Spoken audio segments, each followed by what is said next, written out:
Hi, friends. Welcome to another insightful episode of Talking with CG. Today, we are diving into a powerful conversation about how cities can cool themselves, reduce waste, and shift toward truly responsible production, not someday in the future, but right now. Our guest today is Joshua Harrison, co-founder and chief strategy officer of Leaf Island and director of the Center for the Study of the Force Majeure at UC Santa Cruz. For over 30 years, Joshua has been transforming the way we think about cities, turning rooftops, walls, and even discarded materials like styrofoam into living, climate-cooling, waste-reducing infrastructure. At a time when urban heat, pollution, and waste are worsening, Joshua brings a visionary but practical approach, nature-based design that regenerates our cities instead of overwhelming them. If you're passionate about sustainability, circular design, and smart climate solution, this is an episode you want to learn into.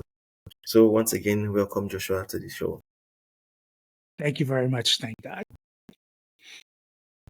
Okay, Joshua, I'm curious, can you tell us about Leaf Island? Surely, Leaf Island um, sort of builds on its name because the oldest, most powerful technology we have for converting carbon dioxide into oxygen and removing it from the atmosphere is the photochemical process of plants, taking CO2 from the air and turning it Okay, into oxygen, and at the same point, releasing heat or absorbing heat, depending on the direction. So, water is the most powerful cooling process on the planet. Water is the way nature cools the planet. It's the way it cools our bodies. It's the way every living mammal cools itself through perspiration. That's very much analogous to what we're talking about. Um, and it's more important than CO2, actually, in terms of managing the climate. So it's a really powerful tool. It's a really powerful technology. It's a really old technology, which is why we tend not to pay attention to it. We like to have new and shiny objects, but really the most reliable way to cool the planet is the oldest way to cool the planet because it's been tested in almost every conceivable true. situation. So Leaf Island Yeah, it's itself, the tested and name, it's trusted. exactly. We should rely on the fact that when we look around us, the planet has survived through a lot of different kinds of situations. And if we pay attention to what it's doing and we listen and we learn from how it behaves, and then we help support the way it behaves, then we get results that we couldn't possibly imagine. And a lot of the trouble we're in terms of the planet has been because I use the word we wrongly here. We in the North, we in the global North, let's be very clear. Okay, We in the United States, in Europe, okay. to some degree now in China, to some degree in Italy, I'm sorry, India, have absolutely abused the value of this continent and the planet we all live in. And everybody on the planet's paying the price for what relatively few of us have done. If you think about the leaf, the reason we get our name is if you think about the amount of leaf cover and plant cover and tree cover that was on the island of Manhattan, which is the heart of New York City, in 1619 or so, when the first Europeans sailed up the river. You imagine how that was. It was a green, beautifully lush island with one of the richest estuaries on the planet, extremely vibrant. And you take the same amount of leafy green cover and you put that on the roofs, walls, and hard surfaces of the city, you can actually create, due to this incredible power of cooling that water has, you can actually create the same ambient temperature that was there before the buildings were there. And you don't have to remove the buildings that exist because basically 80% of the buildings we're going to live in are existing. They're old, they're already here. So if we're Yeah. going to think about how we live in cities, we're going to have to think about what we do to the cities as they are, even though places like China, places like Singapore, places all around the world are building much more sensitive, environmentally regenerative cities to live in. However, since 80% of the population is going to live in some kind of urbanized environment over the next 25 or 30 years, and 50 to 60% already do, we're going to have to think about not only what we can do new, but what we can do with what we already have, or what we can do inexpensively and effectively and efficiently with the tools and materials that we have around us. So that's how we got to Leaf Island. Leaf Island talks about the power of leaves to take an island that's already brick and concrete and bring leaves back to that brick and concrete and allow it to breathe again, in a sense, to build the respiratory process of a city and move it away from glass, steel, and rock to something living again. What an interesting and amazing concept. That's so nice, so amazing. So, how do the Leaf Island turn something problematic as styrofoam into a climate solution? Well, I think that's a really important and useful question for lots of reasons. First, we have to understand that if we want cities or any kind of long-term human activity to survive, we have to understand that that has to be more than a one-way process. Nature, for example, doesn't recognize waste. Every output is an input. That is to say, there's a use for everything. When we die, our bodies decay and become food for other creatures, and so on and so on and so on. And that's true at every possible aspect of everything we can do. And cities, particularly in the last 200 or 300 years, and particularly cities that follow modern industrial processes, like to take something in, use what they think they can of it, and throw it away somewhere else.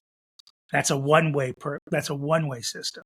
Creates giant garbage dumps and waste areas that often become toxic and certainly decay land, and you can't do that forever. So you have to start thinking about what is it in a city that you can actually repurpose and reuse. And there are many things that a big city generates that are very big. Older big cities generate concrete, steel, glass, rubble all the time. Those can be repurposed in roads. They can be repurposed in other manufactured materials. They can be repurposed in lots of different things. And if you do that, you not only reduce the amount of raw material you have to excavate and the energy costs and the carbon costs of all of that, you also keep your material at home. You're not creating a dump somewhere else for your waste. So you save both on the incoming side and on the outcoming side. And the more and the better and the more effectively you do that, the more efficiently, not just from an energy point of view or a carbon point of view, the more efficiently in general you run the life of that city. You're not consuming as much unnecessarily. You're not putting burdens on people in other communities to take the excess usage products of your city. Here's a small tidbit to tell you. Do you know the highest point on the Atlantic seaboard of the United States, the tallest mountain that's actually on the seaboard? No. No, I don't. I wouldn't expect you would, but it's actually the Fresh Kills landfill. That is to say, it's the garbage dump of New York City's waste up until about 20 years ago when they closed it. They kept piling it and piling it and piling it on top of itself until it became the highest point that's actually on the seaboard. There are higher mountains, of course, but they're a little bit further inland. So now it's covered with grass and it's sort of a park, and they do lots of other things with it. But that's just to show you we didn't need to do that. That could be something else. It doesn't have to be a mountain of garbage. In fact, in Berlin after World War II, there was so much rubble in the city. They also created a mountain. They call it the Teufelsberg, the Devil's Mountain, and people go skiing on it in the wintertime. That's related, but we don't need to do that. We can be reusing our materials. And that's what. Okay, so that takes us to styrofoam. Styrofoam is it's about 30% of landfills worldwide. So it's a huge issue. Why is it? Because it's big, it's lighter than air, it's puffy, it doesn't, it's hard to handle, it takes up a lot of volume. And all the things that make it a difficult thing to manage when you're done with its use actually turn out to be helpful when you think of it as a basic component of an artificial soil. So if you take that styrofoam and you pull it out of the waste stream and you bring organic material, you can create an artificial soil that acts like a regular soil, but has these distinct advantages. One, it's because styrofoam can be ground in chunks that don't compress very well. You have a lot of air pockets in that soil, which allow nutrients to flow and allow your mycorrhizomes and other things that make soil rich and important. You can store a lot of water in that soil as well. And because it's made out of, because styrofoam doesn't compress, it doesn't compact the way other soils do, which leads us to why it's useful for a company like Leaf Island. Because it's lightweight, because it's much lighter, because dirt is heavy, water is heavy, water and dirt together plus plants is pretty heavy. Most roofs are not designed to be floors. They're designed to be roofs. So the advantage of having a soil substitute like Gaia soil is not only the fact that you're reusing, you're upcycling, as they say, a waste product, you're actually building a kind of tool that allows you to put plants on all kinds of buildings, shapes, and sizes where the engineering of that roof might not support a heavier, more traditional soil. And so that mix is what makes something like styrofoam a very good material for what we do with our company, because it allows us to make this lightweight artificial soil that allows us to put plants in all kinds of places where you wouldn't necessarily be able to put plants because they weren't thought of when the buildings were first made. These days, when you're making a new building, of course, you can make a roof to support as much weight as you want. It's just a matter of engineering. But if you didn't think about it, if it wasn't your thing, and you have, as I said, 80% of the building stock was designed, before without much thought to making that building part of the living and breathing city, you have to come up with ways to help bring nature back into the place. So that's pretty much the story. Wow. Well, that's a lot of amazing concepts, amazing ideas for green innovations. Wow, that's nice. That's great. Um, how for most people who think that green roofs are luxury add-on, how do you explain their true value as climate-saving infrastructure? Well, I think unfortunately their first instinct is too often true because it's a relatively new technology on the one. As I said, it's the oldest technology on the planet on one side, but in terms of human use Yeah. and it's relatively new to modern society. If you look back in different parts of the world over different times, people have lived in and out of dirt houses. They've lived in all kinds of different kinds of structures that have used plants and integrated plants. But in modern mass production industrial technology, we've lost a lot of that traditional wisdom. And so we're faced with a situation that you're building something that's relatively new, so it's relatively expensive. And so what our goal for Leaf Island is and I'll talk about the economics a little bit first before I talk about the other values, because that's another issue, is that we value things in ways that maybe we should reconsider. But let's hold that for a second.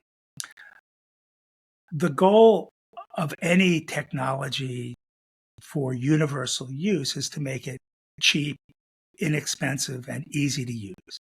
So right now, green roofs require a lot of customization. You have to understand this particular building. You have to understand the engineering. You have to build a structure, and there's very little of it is as what they say, off the shelf. So it's all custom built. And so much of the green roofs that we see certainly in the United States. And I don't want to talk about other countries because other countries are smarter than we are and doing much better than we are. So, but I live in the United States and I have to make it work for the country I live in. But the the goal is to basically, for our goal, is to take what is now a custom solution and create basically modular tools that are light enough and self-contained enough. Think of a disk, a little hexagon that's maybe 1 meter in diameter. But because it's a hexagon, you can fit it together like a honeycomb. So you can put it together, and that hexagon, when you put it Yeah. together, is what they call hydrologically connected. That is to say, it acts as if it's a one big pot. It doesn't act as individual pots, so that when you put water in one place, it levels out around the other. Or if rain falls down, it spreads equally. And then that's something that you can actually put in. And you can go to a big store and buy them, or you can order them in different ways.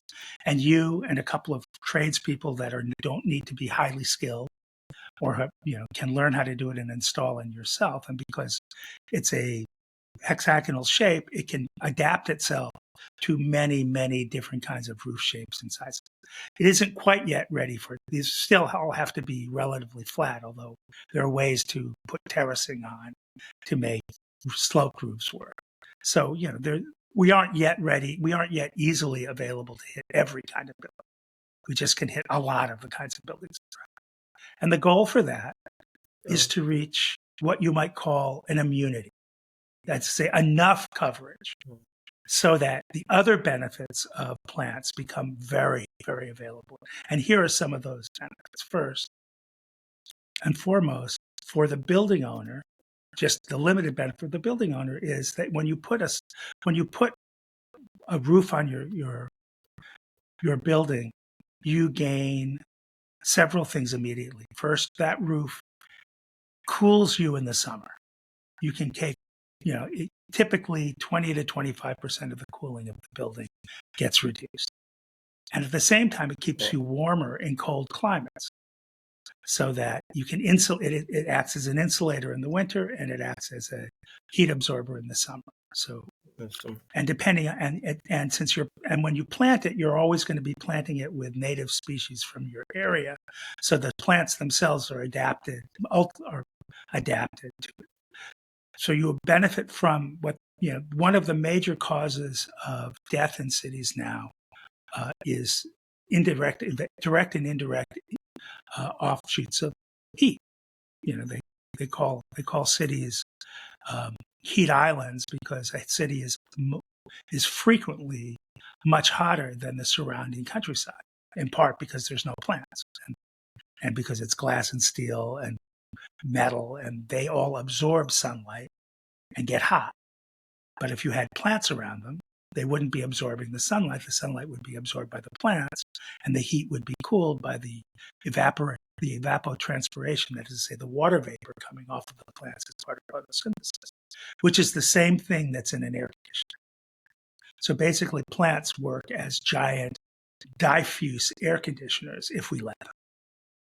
So those are the immediate benefits. Then the larger benefits are plants in many cities that have air pollution issues, and that's many, many cities around the world. The most toxic part of that air are the tiny particles that are too small to be filtered by your lungs. So they come in and they cause asthma, they cause cancers. They're really they call those the sub 2.5 micron particles. Well, those particles adhere to the cilia, the fine fibers that are on most plants. So one of the benefits you get is that they help clean your air, not just in general, which they do in part. They particularly are helpful for the most difficult air pollution elements, the really tiny particles that come in. They also absorb stormwater. Many cities have trouble dealing with the amount of rain that falls on their landscapes, in part because when you cover up the ground with buildings and roads, there's no place for the water to go. So in addition to rethinking how we deal with the sun, we need to rethink how we deal with the rain. And a green roof and green plants in general are a very helpful tool in absorbing stormwater. Thirdly, you can actually, in areas that have water issues, you can divert the water in a building, what they call gray water, the water from your sinks or your showers, and you can use Yeah. that to help irrigate the roof. And so therefore you can keep that water, instead of putting that water into a sewage system, you can bring that, again, give the building a little respiratory system in addition to the city itself, following the same model, reusing its own wastewater multiple times so that, in fact, that water becomes well used. It's used multiple times for multiple purposes, which is part of what a nature-based solution does. It addresses many issues because it looks at the systems. It works by addressing the various systems that are in play. In this case, we have rain, we have sun, we have heat, we have traffic, we have all these things. And if you take something that helps absorb several of these things, you're getting multiple benefits from one kind of installation. So plants give you all of these benefits. Some of them are directly available to the building itself and the people who live and own the building. And some of them actually support the community at large. And that goes back to your earlier question about finance. We don't really have a good way to measure the social benefits of things we do environmentally. And we should. Okay. And we talk about it, but we still don't really think about it. We think about dollars and economics in a very linear, input, output, very direct transactional way. And we ignore all of the indirect benefits and the hard to quantify other benefits and the community benefits and the social benefits.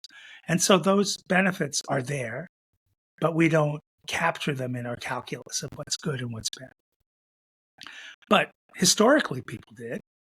That's why a village comes together and everybody helps put together, they might help put together a dam to help back up water on a stream so that they can have drinking water. They might come together to dig a well. They might come together to build a house, a new house, or help repair a house that's been damaged in some way from a fire or a storm.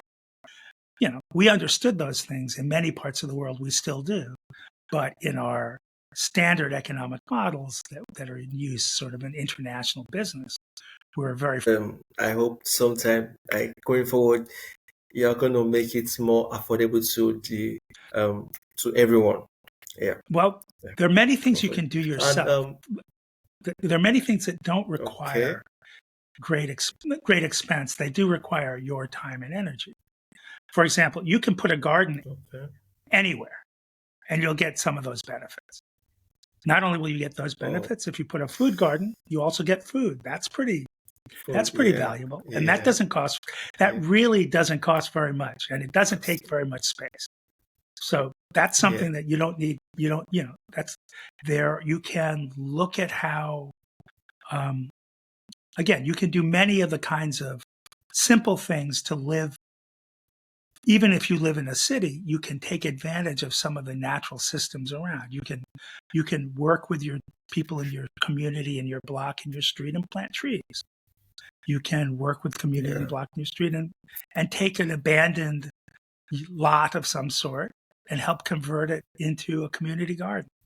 Or then you get recreation and you get some things and the kids have some place to play and that's not in the street and all kinds of things. And none of those are really expensive things that you have to ask people for a lot of money for. They're things that you can do as a community saying, or even as just a couple of friends together saying, or a family saying, okay, let's plant a garden. Let's, many, many, many of us, I'll just say this, just using the United States as an example, because we're so peculiar about these things. During World War II, which is now 80 years ago, so it's not quite a lifetime. It's almost between one half and one third of the vegetables that people ate in the United States, they grew at home. They called them victory gardens because there was a big war and it was part of a national mobilization. But that's kind of the detail.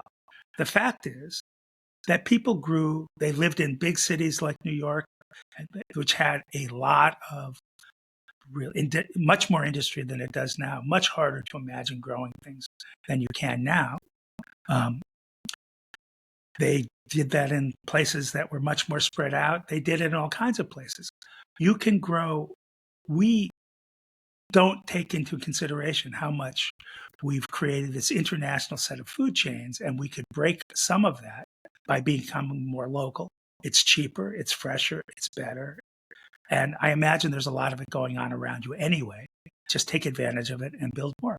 Yeah, sure, I will. Sure, I will. I will look into it and do some recreation and community development. Yeah. So, Mhm. for these green roofs and walls, is there any sustainable mechanism that makes it like a cycle whereby it's just have to sustain itself, or does it need expertise to keep its the sustainability Well, alive?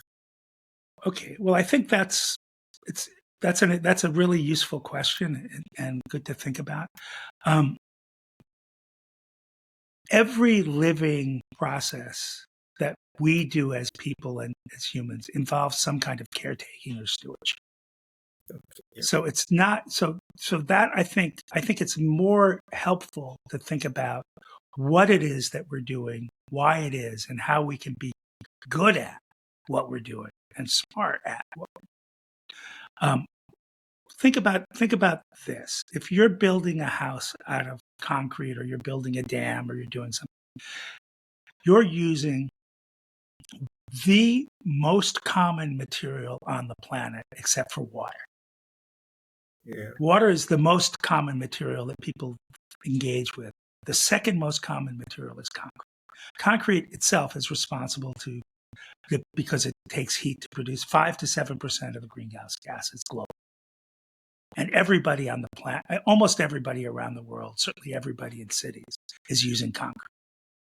The minute you finish what you're doing with concrete, whether it's for a road or whether it's that concrete starts to get old. Now, the Romans had some solutions that they could build buildings that are 2,000 years old out of concrete. We don't do that anymore. We have 50, maybe 75 years. So that building, what it's called, is known as, or that structure depreciates. It gets less valuable over time, no matter what you do. And at some point, it has to be replaced. If, in fact, you're building a nature-based solution, it's going an ecologically based solution like a garden or you're taking, instead of a reservoir, you're building a wetland, then it's a appreciated asset. It gets better if you take care of it. You have to take care of it, but if you take care of it, yeah, it appreciates and gains value over time. So instead of having to fall apart, decay, and eventually be replaced and repaired, you are still maintaining something, but as you maintain it, it gets healthy. Now, yeah, the styrofoam in gas oil has this useful function that because it basically lasts indefinitely, when the roof wears out, you can pick it up and you can put it down again on another roof or on the same roof once you've repaired it. So it lasts indefinitely as long as you maintain. So, but it's the key to understand it is this term that we sort of use, stewardship. When stewardship. stewardship. So I like to think of it as human beings have always, about every living species, from the tiniest microbe to human beings, every one of us engages with the world in which we live, engages with the environment. We modify it in different ways. We consume things, we excrete things, we manipulate things. We do it differently depending on what kind of a creature we are, but we all do it. Plants no different than animals. Mm, The question isn't that we do that. The question is, how wise are we in doing it? And are we thoughtful? And are we thinking about the impacts of what we do over generations? Are we thinking about what it means for what our actions mean for our children and our grandchildren, or their children or their grandchildren. Are we thinking about how we communicate to our children and how our children are going to be able to communicate to their children? And are we thinking about the messages and the tools and the wisdom that we want those children and grandchildren to be able to understand and learn from? Now, of course, that means we have to have that Yeah. wisdom ourselves to be able to share it. But that's what we want to be doing. We're all impacting the planet with everything we do. The question is, how do we do it well? So a forest isn't actually a place that's left alone. A forest is a place where if there's been people living in that forest for many thousands of years, there are things that they have done to live with that forest, some of which are bad, but many of which are good and healthy and help that forest improve itself. You might think of it as gardening or tending. So part of the reason we have giant fire problems in Australia, in the United States, in South Africa, in any place where they have what they call the Mediterranean climate, is because in most places they've forgotten the ancient wisdom. In South Africa, in Australia, the Aboriginal peoples understood how to manage their forests, and they understood that you needed to actually bring fire intentionally into a forest in certain kinds of ways so that that forest could in turn maintain itself. Then the British came and said fire is bad because London used to burn. There was a great fire in London and it burnt a lot of houses down and a lot of people got hurt. So we don't like fire, so we're going to stop people from setting fires. Well, now they're in a situation where they have fires that are so big and so enormous that no one can control them. And what they're doing is they stopped gardening, they stopped tending their forests in a healthy way. They started thinking of forests as places you could take wood from, but you didn't have to give anything back. It wasn't a Yeah. cycle, as you earlier said. They didn't exchange, they didn't give back any value. They only took things, they only extracted, and they're paying a heavy price for that, as we are in in the Western United States and in Canada and in South Africa and in France and in Italy and in Greece and in everywhere on the planet where that particular environmental system lives. So maybe a little bit far away from green roofs, but they're all connected. The entire planet is connected. And so you have to think about these things in ways that understand that the planet itself is a system. Um, this has been so exciting and insightful, by the way. Thank you so much um, for your insights. I think I feel that our listeners, they should be able to um, practice and put to action the little they can do locally from with the available resources they do have at their disposal. Important. I think that's really, really important. We need to understand there are things that we can't do because they require all kinds of infrastructure and resources we don't have, but there are things we can do. And those things can be additive and build on themselves. And I think we need to lean into, as they say, we need to look at what are the things we can do. And those are the things we have to start to do. And then other things start to happen. For example, if enough people in a community get together and they start building their own green roofs, that community has a couple of options. A very small amount of money from a very large number of people is enough money to do something. You can take a central community building and put a green roof on it. Or politically, you then start to have enough influence that you can convince people who have access to larger sums of resources to say, hey, we're all interested in this. You can be interested in it too. It would be helpful. So again, those build on each other. They give you the confidence. Once you succeed at a small step, it helps you to get the confidence to succeed at the next step. And once you bring some people into it, it gives you the confidence for a broader group of people coming. So I just want to leave that thought, and hopefully that's helpful for Sure, people. thank you so much. Thank you so much. They will listen and they will apply them. And personally, I would want to know I would want to know what gives you the most hope that cities can not only survive the climate crisis but transform through it. Well, I think it's not the city, it's the people in the city. Okay. You know, if the people in the city have to need to and are recognizing that they deserve better. We deserve better.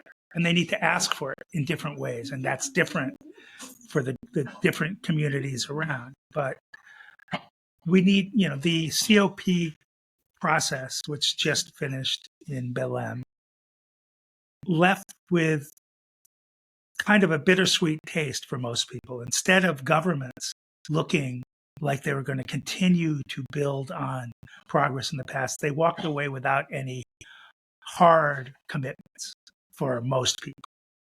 So that's a difficult position to be in because the people who should be doing this, which is the leadership of the countries, because if they're leading, they should have responsibility. They, in many except with some real exceptions, they aren't rising up. That said, many cities are capable of doing much better than they're doing now without massively changing the world. So what gives me hope is, for example, a place like Mumbai has a water system that they put in 400 years ago. That's basically a wetland, and catches much of the water of that city. That's a big city. Every city by the ocean, every city with access to big rivers, which is the majority of cities around the world, can gradually change its waste management systems into wetland-based, naturally based systems. Those are cheaper in the long run. They take some land to do in the short run. They provide fresh water, they purify water coming in.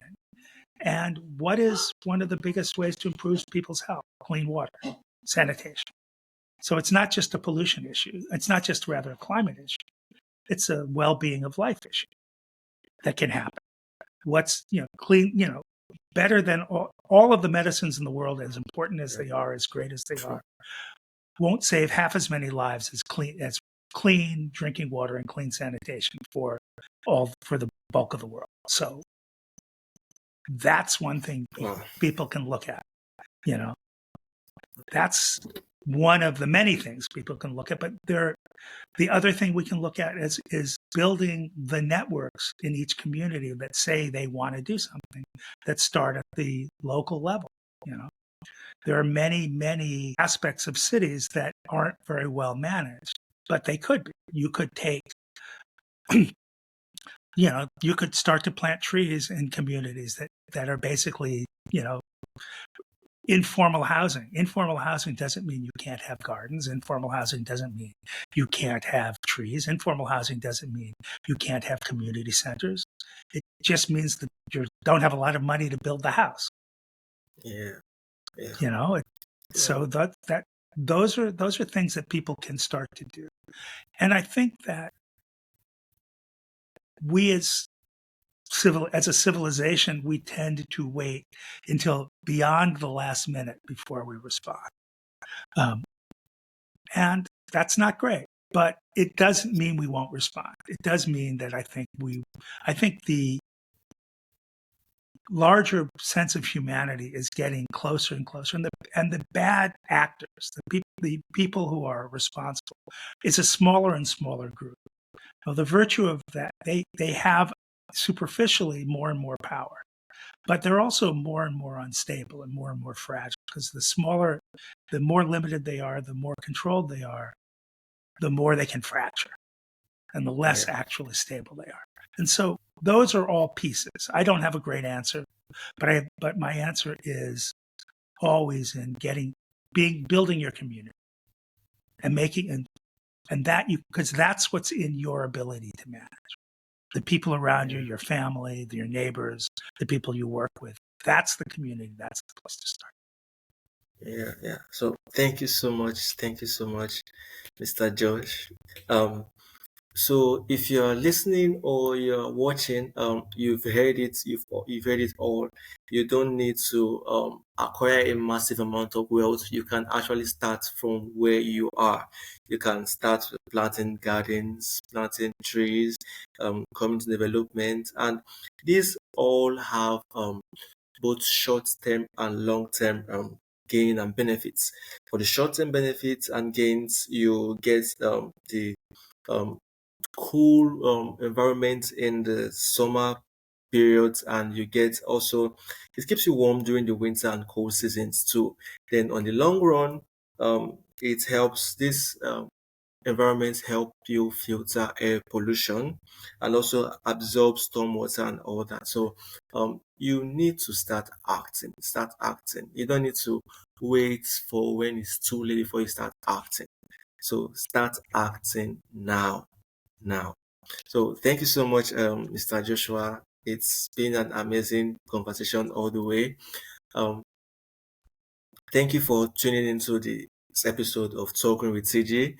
Joshua's insights reminds us that reducing waste, supporting responsible production, and building cooler, healthier cities starts with rethinking the spaces right above us, our rooftops, our walls, and our forgotten materials. So, Joshua, what website or which of your social handles can our guests or listeners reach out to you? Well, you can reach me at leafisland.org. That's Leaf Island, two words together, .org. That's you can also reach me at the Center for the Study of the Force Majeure, but that's harder to do. If you can put those socials in your note, you can get that through. And I just like to leave your audience with the way I close a lot of my Okay. talks. It's one of my favorite proverbs, and it's originally came from Greece. It's, a society grows great when old people plant trees in whose shade they know they shall never sit. Wow. Wow. Please, can you say that again? Thank you. Please say that again. A society grows great when old people plant trees in whose shade they know they shall never sit. Wow. That's amazing. That's amazing. That's amazing. Um, so if you are listening and you'd like to dive deeper into the ideas we've explored today, do sure to visit Mr. Joshua Harrison at leafisland.org for resources on green roofs, modular nature-based infrastructure, and circular climate solutions. And also, if this conversation inspired you, please share it. And when you share it, that's how we go greener and smarter and more sustainable community together. So, thank you so much. See you in the next honest conversation, and let's talk green.